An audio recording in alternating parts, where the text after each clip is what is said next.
अगर आप large language model के साथ काम करके अच्छी रिजल्ट लाना चाहते हैं तो आपके लिए GPT-4 सीखना एक गेम चेंजर हो सकता है।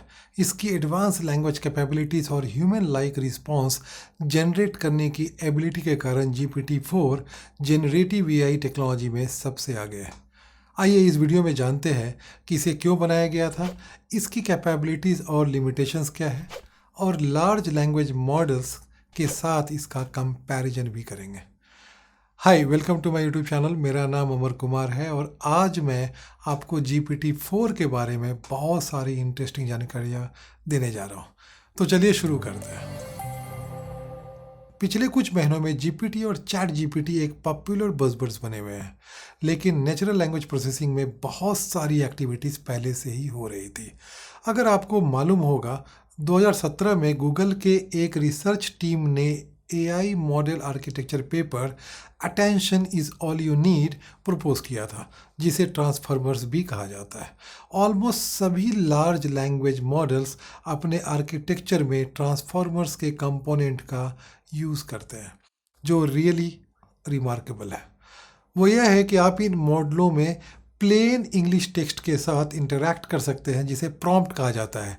एग्जाम्पल के लिए आप कुछ इस तरह कह सकते हैं, समराइज द फॉलोइंग टेक्स्ट, और आप इसके साथ अपनी टेक्स्ट प्रोवाइड कर सकते हैं और लार्ज लैंग्वेज मॉडल्स उस टेक्स्ट का समराइज वर्जन आपको प्रोवाइड करेगा। कभी कभी आपको अनएक्सपेक्टेड आउटपुट भी मिल सकता है। उसके लिए आप प्रॉम्प्ट चेंज कर सकते हैं और आपको एक और एक्सपेक्टेशन से बेटर रिजल्ट मिल सकता है। चलिए अब आगे जानते हैं कि लार्ज लैंग्वेज मॉडल क्या होता है। कोई भी लैंग्वेज मॉडल पैरामीटर्स या वेटेज से बना होता है। इनिशियली इन पैरामीटरों के वैल्यूज़ रैंडम होते हैं और अगर आप इसे प्रॉम्प्ट करते हैं तो वह सिर्फ अजीब सा या जिब्रिश कंटेंट को रिटर्न करता है। लेकिन अगर आप इस मॉडल को ट्रेन करते हैं, जिसमें पूरी इंग्लिश विकिपीडिया और कॉमन क्रॉल जैसी वेब डेटा का एक बड़ा कलेक्शन शामिल होता है, तब जब आप इसे प्रॉम्प्ट करते हैं तो यह इसी डेटा को रिस्पॉन्स में देता है जिस पर यह मॉडल ट्रेंड हुआ था। यहाँ पर यह बहुत ही इम्पॉर्टेंट है कि लार्ज लैंग्वेज मॉडल खुद से कुछ सोचता नहीं है, बल्कि वह सिर्फ डेटा मॉडल ट्रेनिंग के दौरान उठाई गई पैटर्न के सिमिलर टेक्स्ट रिटर्न करता है। इन लैंग्वेज मॉडल्स को आमतौर पर लार्ज लैंग्वेज मॉडल कहा जाता है क्योंकि इसमें मिलियंस और आमतौर पर बिलियंस तक पैरामीटर होते हैं। GPT एक पहला पॉपुलर लार्ज लैंग्वेज मॉडल था। यह वर्ड्स के साथ काम नहीं करता, बल्कि यह पार्ट्स ऑफ वर्ड, जिन्हें टोकन्स कहा जाता है, के साथ काम करता है, जो लगभग 4 लेटर्स के आसपास के होते हैं। GPT एक एब्रीविएशन है जिसमें G का मतलब जनरेटिव होता है, क्योंकि हम एक फ्यूचर टोकन पिछले टोकन्स को देखकर जनरेट करते हैं। Similarly P stands for pre trend, क्योंकि इसे लार्ज लैंग्वेज के एक बड़े कलेक्शन के साथ ट्रेन किया जाता है, जिसमें इंग्लिश विकिपीडिया सहित कई अन्य डेटा होते हैं। इस ट्रेनिंग में बड़ी संख्या में कंप्यूट टाइम और कॉस्ट शामिल होती है। और अंत में T स्टैंड्स फॉर ट्रांसफॉर्मर्स। और जैसा कि हम जानते हैं, GPT ट्रांसफॉर्मर आर्किटेक्चर कंपोनेंट को यूज़ करती है। GPT-3 का ऑब्जेक्टिव बहुत ही सिंपल था। पास्ट टोकन को देखकर इसे फ्यूचर टोकन्स के प्रिडिक्शन करने की ज़रूरत थी। इसीलिए इसे ऑटो रिग्रेसिव लैंग्वेज मॉडल के रूप में भी जाना जाता है। यह काम वैसे ही करता है जैसे आपके फ़ोन में प्रिडिक्टिव टेक्स्ट काम करता है। एग्जाम्पल के लिए, यदि आप रोजेस टाइप करते हैं तो अगला वर्ड प्रोबेबली रेड या वाइट या कोई कलर हो सकता है। यहाँ तक हमने देखा कि लार्ज लैंग्वेज मॉडल्स क्या करते हैं और आप कैसे इससे प्रॉम्प्ट के साथ इंटरैक्ट करके इसका यूज़ कर सकते हैं। ये एक लार्ज चंक ऑफ डेटा पर ट्रेंड होते हैं, जिससे वे इंटेलिजेंट साउंडिंग टेक्स्ट रिटर्न करते हैं। GPT-4 का लेटेस्ट वर्जन मार्च 2023 में रिलीज़ हुआ था। चलिए आगे देखते हैं कि GPT-4 में नया क्या है। हमने एक लैंग्वेज मॉडल को कुछ इस तरह डिफाइन किया है जो टेक्स्ट इनपुट या प्रॉम्प्ट लेता है और टेक्स्ट डेटा जनरेट करता है। यह GPT-3 और GPT-3.5 के लिए बहुत सही था, लेकिन अब पता चलता है कि GPT-4 मल्टी मॉडल है। इसका मतलब है कि यह एक से अधिक सोर्स से इनपुट ले सकता है, जैसे कि टेक्स्ट या टेक्स्ट और इमेज डेटा, और यह टेक्स्ट आउटपुट करेगा। चलिए इसे समझते हैं। ओपन एक रिसर्च कंपनी है जिसने GPT-4 मॉडल बनाया। ओपन के रिसर्चर्स ने यह साबित करने की इच्छा रखी थी कि GPT-4 मॉडल इंसान के साथ तुलना में कितना कैपेबल है। उन्होंने GPT-4 को कुछ हाई स्कूल एग्जाम्स में टेस्ट किया, for example sat and advance placement. साथ ही कुछ पोस्ट ग्रेजुएट एग्ज़ाम पर भी, जैसे GRE।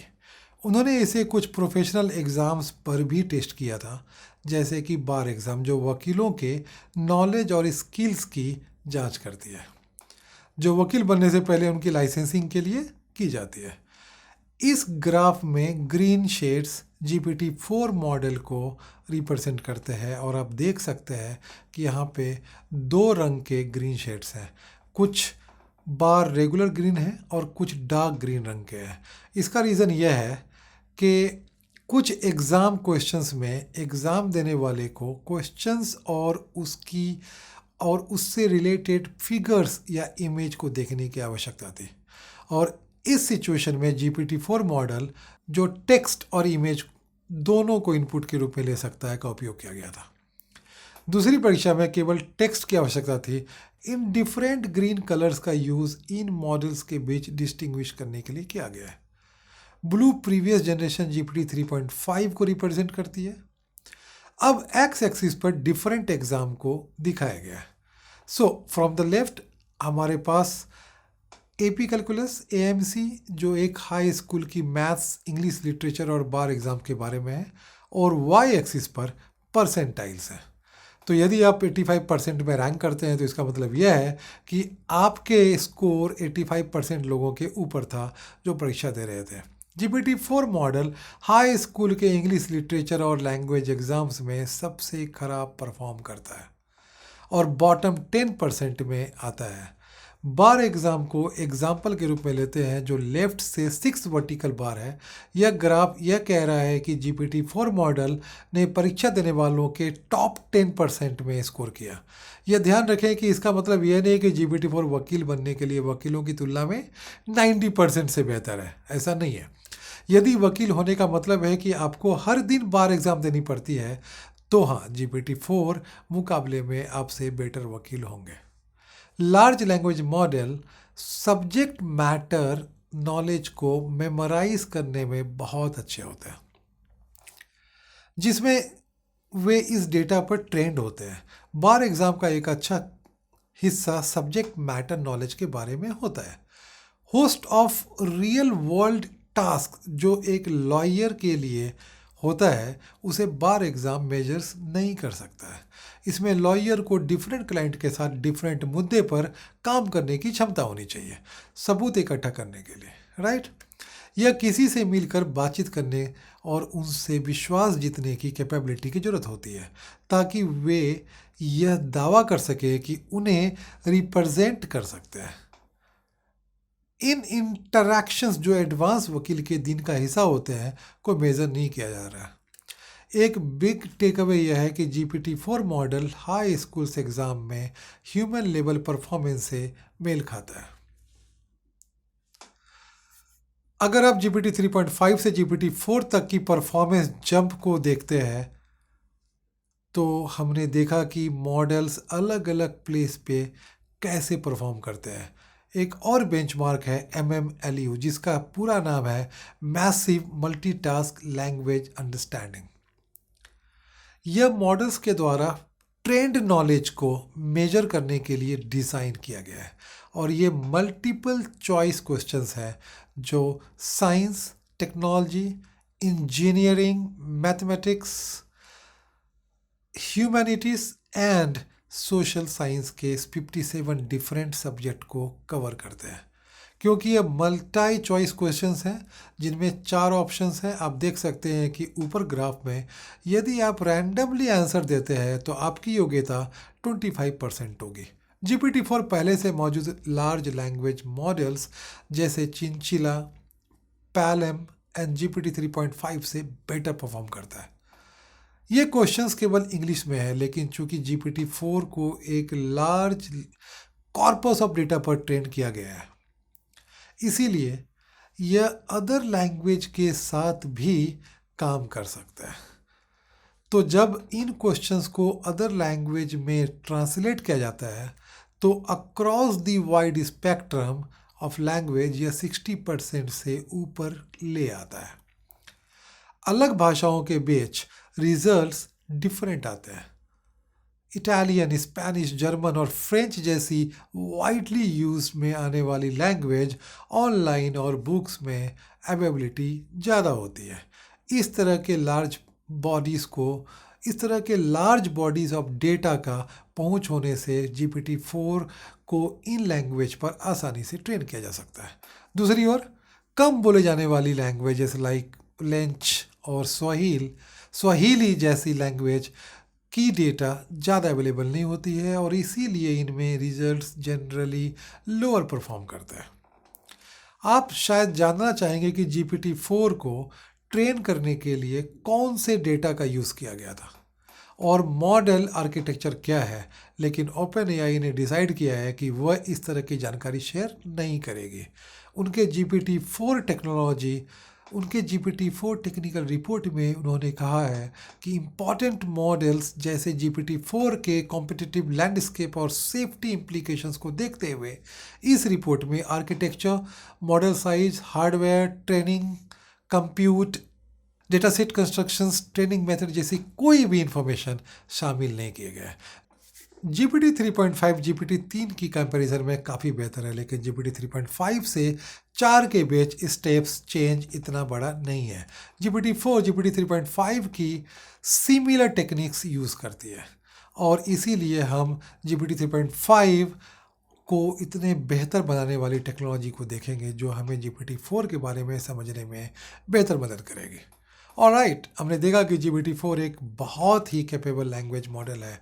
हमने देखा कि ये लार्ज लैंग्वेज मॉडल्स कैसे काम करते हैं और कैसे आप इनके साथ प्रॉम्प्ट के जरिए इंटरैक्ट कर सकते हैं। OpenAI के रिसर्चर्स ने GPT-4 क्यों बनाया था? GPT-3 के बनाने के ऑब्जेक्टिव को समझने से ही हमें क्लियर होगा कि GPT 3.5 और GPT-4 क्यों डेवलप किए गए थे। GPT-3 को इंटरनेट पर अवेलेबल एक लार्ज वॉल्यूम ऑफ टेक्स्ट के साथ ट्रेन किया गया था और इसका काम नेक्स्ट वर्ड का प्रेडिक्शन करना था। एक तरीके से यह एक बहुत ही कॉस्टली टेक्स्ट प्रेडिक्शन था, जैसा कि आपको अपने मोबाइल फ़ोन पर मिलता है। लेकिन GPT-3 के रिसर्च पेपर में रिसर्चर ने पाया कि अगर मॉडल बड़ा होता है और आप इसे कुछ एग्जाम्पल्स देते हैं तो आप इसे टेक्स्ट समराइज जैसी इम्पॉर्टेंट एक्टिविटीज़ करवा सकते हैं। But the down side was कभी कभी यह पहले अटेम्प्ट में काम नहीं करता था, इसीलिए आपको एक कुछ अलग प्रॉम्प्ट ट्राई करना पड़ता था। अनफॉर्चुनेटली यह इंटरनेट के डेटा से ट्रेन था, तो आप आसानी से हेटफुल स्पीच और टॉक्सिक लैंग्वेज जनरेट कर सकते थे और कभी कभी यह रियलिटी से अलग भी हो जाता था। इन सारी चुनौतियों का सामना करने के लिए GPT 3.5 को क्रिएट किया गया था। GPT 3.5 के द्वारा किए गए काम को बेस बनाकर और उसे इम्प्रूव करते हुए GPT-4 को बिल्ड किया गया। इसका मतलब यह है कि अब GPT-4 इंस्ट्रक्शंस को बेहतर ढंग से फॉलो करेंगे और अब यह ज़्यादा टॉक्सिक कंटेंट जनरेट नहीं करेगा और इन्फॉर्मेशन को फैब्रिकेट भी नहीं करेगा। आप में से बहुत सारे लोगों को यह पता होगा कि इंफॉर्मेशन फैब्रिकेशन किसे कहते हैं, जिसे हेलुसिनेशन भी कहते हैं। मान लीजिए आपने मॉडल को कुछ टेक्स्ट प्रोवाइड किया और उसे समराइज करने के लिए कहा। एज पार्ट ऑफ समरी वह ओरिजिनल टेक्स्ट में न होने वाली जानकारी भी शामिल करता है, तो इसे ही इंफॉर्मेशन फैब्रिकेशन कहते हैं। GPT-4 बहुत ज़्यादा एक्यूरेट है as compare to GPT-3.5। GPT-4 instruction follow करने में बहुत अधिक बेहतर है और एक्सेलेंट आउटपुट प्रोड्यूस कर रहा है। यह अभी भी कभी कभी इंफॉर्मेशन फैब्रिकेशन कर सकता है और टॉक्सिक कंटेंट जनरेट कर सकता है, लेकिन इन अ समरी GPT-4 अपनी प्रीवियस जनरेशन से बहुत बेहतर है। ओपनएआई ने 2020 के जून में GPT-3 को रिलीज़ किया, फिर 2022 में डिफरेंट वर्जन जैसे GPT-3.5 को रिलीज़ किया गया, जिसमें चैट GPT भी शामिल है जो GPT-3.5 पर बेस्ड है, और फाइनली 2023 के मार्च में GPT-4 को रिलीज़ किया गया। तो ये मॉडल एक दूसरे से कैसे डिफरेंट है और इनकी कैपेबिलिटी क्या है, पहले हम ओपनएआई द्वारा इस्तेमाल किए जाने वाले नेमिंग कन्वेंशन को समझ लेते हैं। डाविंची के नाम से इनिशियल GPT-3 मॉडल होता है और यह टेक्स्ट जनरेट कर सकता है। GPT-3.5 मॉडल के कुछ डिफरेंट फ्लेवर्स भी होते हैं, for example text da Vinci 002 and 003, code da Vinci 002 और GPT-3.5 turbo. Text da Vinci model text generate करने, कॉम्प्लेक्स टेक्स्ट से काम करने और cause and effect related relationships पहचान करने के लिए अच्छे होते हैं। अब जबकि टेक्स्ट डाविंची 002 और टेक्स्ट डाविंची 003 दोनों ही GPT-3.5 के मॉडल हैं, टेक्स्ट डाविंची 003 एक रिसेंट वर्जन है और टेक्स्ट डाविंची 002 से बेहतर परफॉर्म करता है। अगर आप पाइथन जैसे प्रोग्रामिंग कोड जनरेट करने में इंटरेस्ट रखते हैं तो कोड डाविंची 002 एक अच्छा ऑप्शन है। और फाइनली GPT-3.5 टर्बो GPT-3.5 मॉडलों के सबसे लेटेस्ट और बेस्ट वर्जन है।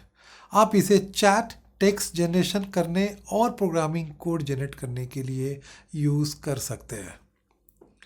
तो GPT-4 कहाँ फिट होता है? GPT-4 ओपनएआई के बेस्ट और बिगेस्ट मॉडल में से एक है। आप इसे चैट के लिए, कॉम्प्लेक्स टेक्स्ट के लिए और प्रोग्रामिंग कोड जनरेट करने के लिए यूज़ कर सकते हैं।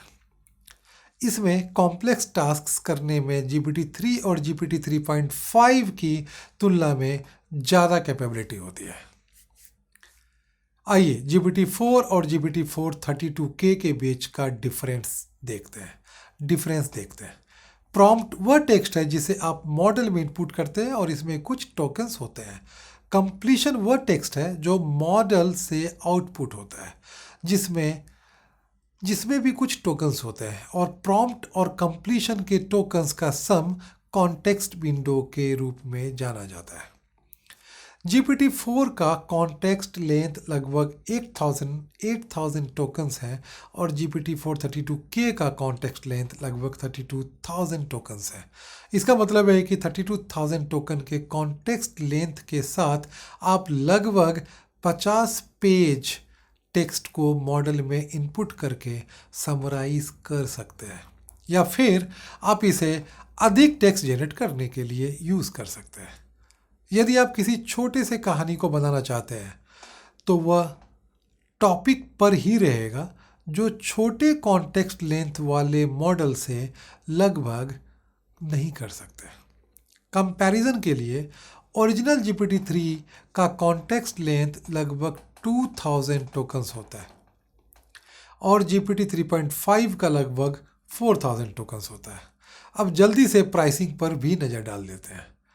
ओल्डर GPT-3.5 मॉडल जैसे टेक्स्ट डाविंची 2 एंड 3 और कोड डाविंची 2 1000 टोकन्स के लिए 2 सेंट्स का चार्ज करते हैं, जो लगभग 750 वर्ड्स काउंट होता है। यह टोकन काउंट्स आपके प्रॉम्प्ट को भी इंक्लूड करता है, ये अच्छे से याद रखिएगा। तो यदि आपका प्रॉम्प्ट 10 टोकन का है और 90 टोकन उत्पन्न होते हैं तो आपको 100 टोकन के लिए चार्ज किया जाएगा। अब इंटरेस्टिंग बात यह है कि GPT-3.5 टर्बो GPT-3.5 मॉडल्स का सबसे बेस्ट परफॉर्म करने वाला और सबसे रिसेंट वर्जन है, और फिर भी यह GPT-3.5 मॉडल्स के कंपैरिजन में 10 टाइम्स चीपर है। GPT-4 सबसे बेहतर और सबसे महंगे GPT मॉडल है। इसमें कॉम्प्लेक्स टास्क करने, चैट के लिए और प्रोग्रामिंग कोड जनरेट करने की कैपेबिलिटी होती है। यह GPT-3 और GPT-3.5 की कंपैरिजन में इंस्ट्रक्शन फॉलो करने में बेटर है। और फाइनली GPT-4 के पास 8000 या 32,000 टोकन्स कॉन्टेक्स्ट का ऑप्शन है, जिससे यह टॉपिक पर और कॉन्टेक्स्ट में बेहतर रह सकता है। OpenAI ने GPT-4 के अंदर में क्या रखा है और उसे कैसे ट्रेन किया गया, उसके बारे में बहुत ज़्यादा जानकारी पब्लिश नहीं की है। लेकिन GPT-4 टेक्निकल रिपोर्ट रिवील करता है कि मॉडल को reinforcement learning from human feedback का यूज़ करके फाइन ट्यून किया गया था। मोस्ट ऑफ द मॉडल एक कुछ लॉस फंक्शन को कम करने के लिए ट्रेन किए जाते हैं। इसलिए जब हम लार्ज लैंग्वेज मॉडल को देखते हैं और चेक करते हैं कि क्या जनरेटेड टेक्स्ट अच्छा या ख़राब है, तो यह एक आसान क्वांटिफिकेशन नहीं है। क्या यदि हम लोगों की फीडबैक का यूज़ करके और लार्ज लैंग्वेज मॉडल द्वारा जनरेटेड टेक्स्ट को कितना अच्छा मेजरमेंट के लिए इस्तेमाल कर सकते हैं और उसे मॉडल को अपडेट करने के लिए लॉस ऑप्टिमाइजेशन में उपयोग कर सकते हैं? यही reinforcement learning from human feedback या RLHF के पीछे की आइडिया है। प्रोबेबली RLHF को GPT-4 को ट्रेन करते समय सुपरवाइज्ड लर्निंग के साथ भी यूज़ किया गया। चलिए डिटेल में जानते हैं। उनके 2022 के paper training language models to follow instructions with human feedback में OpenAI ने डिटेल से बताया है कि वे RLHF का यूज़ कैसे किया।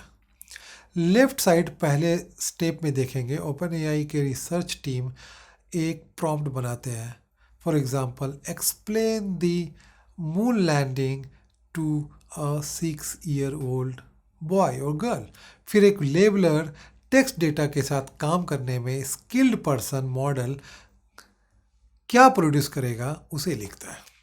फॉर एग्जांपल, उन्होंने इसमें डिटेल्स इंक्लूड किए होते हैं, जैसे कि 1969 में हुआ था। अपोलो 11 नामक स्पेसशिप का यूज़ किया गया था और 2 अमेरिकन एस्ट्रोनॉट्स नील आर्मस्ट्रॉन्ग और बज़ एल्ड्रिन पहले ह्यूमन के रूप में चंद्रमा पर चलने वाले बने थे। टेंस ऑफ थाउजेंड्स ऑफ ऐसे एग्जाम्पल्स लेते हैं और इसके बाद रिसर्चर्स टिपिकली मॉडल को फाइन ट्यून करते हैं। अब जब हम फाइन ट्यून के बारे में बात करते हैं तो हमारा मतलब है कि उन्होंने हर प्रॉम्प्ट और लेबलर द्वारा किए गए एक्सपेक्टेड आउटपुट को GPT-4 मॉडल को पास किया और उसे ट्रेन किया। इसका मतलब है कि किसी दिए गए प्रॉम्प्ट के लिए कुछ ट्रेनिंग के बाद GPT-4 मॉडल बेहतर हो जाता है, जो एक लेबलर द्वारा लिखा गया होता है। अगले स्टेप में रिसर्चर्स ने फाइन ट्यून मॉडल को एक नए प्रॉम्प्ट दिए। For example, summarise the following new article. अब मान लीजिए कि न्यूज़ टेक्स्ट में रिसर्च रखा गया है कि पैरट्स और उनके साउंड्स पर रिसर्च किया गया था। इस फाइन ट्यून मॉडल को 4 डिफरेंट समरीज आउटपुट को जनरेट करने के लिए इस्तेमाल किया गया। लेबलर्स ने फिर एवरी समरी को 1 से 7 तक की रेटिंग करने के लिए एक इंटरफेस का यूज़ किया, जिसे GPT-4 के लिए OpenAI के रिसर्चर्स चाहते थे कि मॉडल इंस्ट्रक्शन का पालन करें और टॉक्सिक कंटेंट्स या फैब्रिकेट इंफॉर्मेशन की जानकारी जेनरेट न करें। तो लेबलर्स को इस समरी में एड्रेस करने वाले 5 डिफरेंट टेक्स्ट के सीक्वेंस के बेस पर आंसर देने की जरूरत थी। इसीलिए उन्होंने सवालों का जवाब दिया, जैसे कि क्या मॉडल फेल होगी टास्क को कंप्लीट करने में, क्या आउटपुट इनएप्रोप्रिएट था, और उन्होंने 5 डिफरेंट जनरेटेड टेक्स्ट का एक रैंकिंग तैयार की, जैसे कि यहाँ इमेज में दिखाई गई है। यह लेबलिंग इंटरफेस की एक स्क्रीनशॉट है, जहाँ नीचे 3 बॉक्स ऑलरेडी टेक्स्ट रैंक किए गए हैं और ऊपर के 2 वाले वे हैं जिन पर लेबलर आगे काम करेगा।